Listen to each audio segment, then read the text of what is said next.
Spring baking is all about what the garden has to offer, and that is definitely rhubarb. Today I'm making a rhubarb blueberry pie. This pie is filled with a perfect blend of tart rhubarb, sweet blueberries, some minute tapioca to fill it all, of course a little sugar, and then has a second layer of crust all on the top. Baked until the filling just begins to ooze out, this pie is gonna be one of your favorites. All that is coming up on today's Wise Guide. Okay, this year it took quite a while for spring to come, and I was definitely ready for it. Being cooped up in the house with winter was just getting a little bit tiring. So when spring finally came, let me tell you something, I have hardly been in the house. Because there is so much work to do outside, but the one thing I do love to do is use rhubarb when that pops up. Rhubarb is one of my favorite things to have in the spring, and what could be better than a delicious pie? But this isn't just any rhubarb pie. I mean, not that there's really a bad rhubarb pie, all of them are good, but this one has blueberries, and they really sweeten it and give it that extra flavor, and really, I think it kind of takes less sugar in the end because of the blueberries. So I think we can call this a healthy pie. Yeah, it's a healthy pie.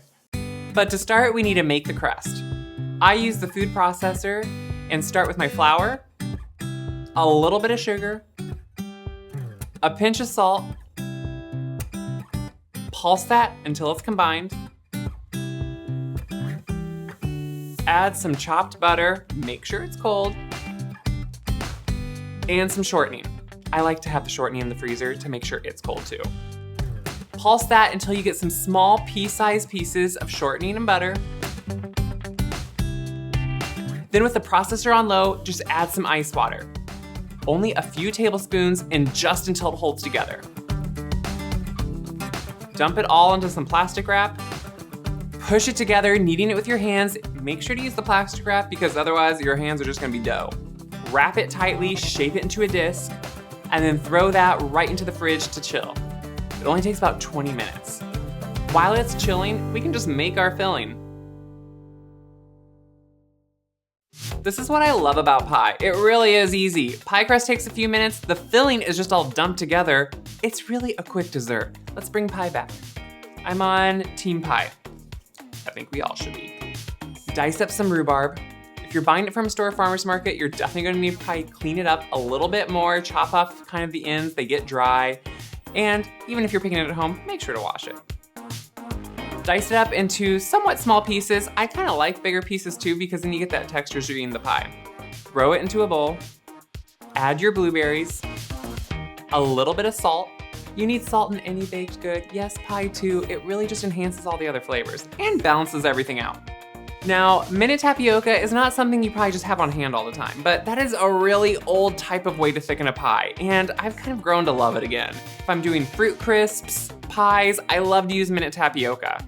Add your minute tapioca. It really congeals well, and you don't notice it's there once it is all baked. Of course, some sugar. I am not using too much here because those blueberries are definitely sweet. And to finish, a little bit of lemon juice. Lemon juice makes all the flavors pop and it really gets the juices starting to run in all the fruits. Stir it all together and then set it aside. To roll out the pie crust, just make sure to have a well-floured surface. Take the disc out of the fridge and start rolling.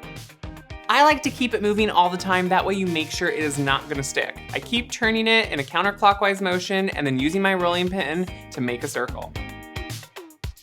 Check it with the size of your pie plate. Always just use a glass pie plate because then you can see how it's baking underneath. I mean, those other ones are really beautiful, but how do you know how it's baking? I need to see that bottom crust. Once it is at the size you need, just fold it in half, put it in the pie plate, open it up. Don't push it down to the corners. That's gonna make it wanna shrink. Just let it fall into the corners and gently work it in using the excess you have over the sides. And then you can just fill your pie crust. It's gonna look like a lot of filling because it is. And if you've made any of my other pies, you know I really like to fill a pie. I like to have a lot of fruit in there. If I'm gonna eat a fruit pie, I wanna know there's fruit. I don't just want thickened liquid. That is just no good. I want the fruit.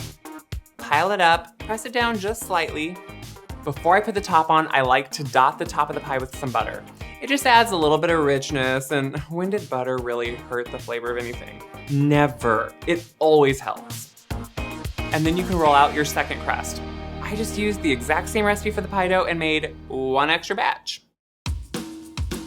Roll it out the exact same way until you are larger than the pie. You can of course use a measure if you need to, but you can just eyeball it too. Brush just a little bit of water around the pie shell. This is just gonna act as a glue when you put the two together. Once it's all brushed on, just take the new pie crust you rolled out, fold it over in half, place it over the pie, open it up, and then just go around and press the rim of the pie to make sure the glue or the water is sticking the two together. Trim off the uneven edges slightly, leaving about a ½ inch to overhang, and then roll that under on top of the pie rim. This is gonna ensure that the juices do not just seep out all over. You will still get some seepage. That is okay. It's a pie, you wanna see it.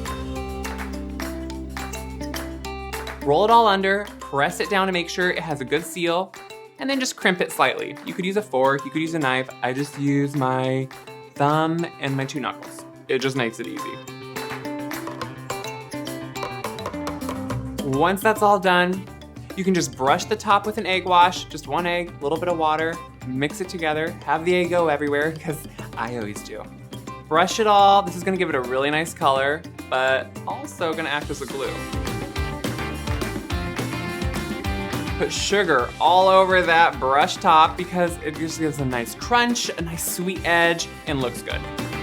Cut a few holes in the top. It's gonna allow the steam to escape. Make sure it doesn't have a hole, otherwise it will just crack open. And that is not a pretty pie. You went to this work, let's have a pretty pie. Once you have the slits, you can put it onto a parchment-lined baking sheet. That way, whatever seeps over or comes out of that pie is gonna be on the pan and not your oven floor. If you're like me, you hate cleaning that oven. It really, like seriously, I hate that. Put it right into the oven and it's gonna need to bake for a while. I started at 400 because that's gonna really give the crust a good blast of heat. And then after a few minutes, I reduced the temperature down to 375 and let it finish. And yeah, it's gonna take a while. You may need to cover the edges of the pie if they get too brown. I just have a pie cover. You could also use some tin foil. But keep it baking until the center is starting to bubble. That way you know all the tapioca, that minute tapioca we used, is gonna be activated. The bottom will be beautifully golden, the top will be golden, the inside will be bubbling. Then you can pull it out and you're gonna have to be patient again because that pie will literally make your mouth go on fire and maybe make it like a volcano. No good. Let the pie sit until it's fully cooled to room temperature. We're talking 4 to 6 hours. So make the pie in the morning, serve it in the evening, you know. But once you do serve it, you're gonna think that you are in heaven. This is a delicious pie. It has blueberries, that tart rhubarb.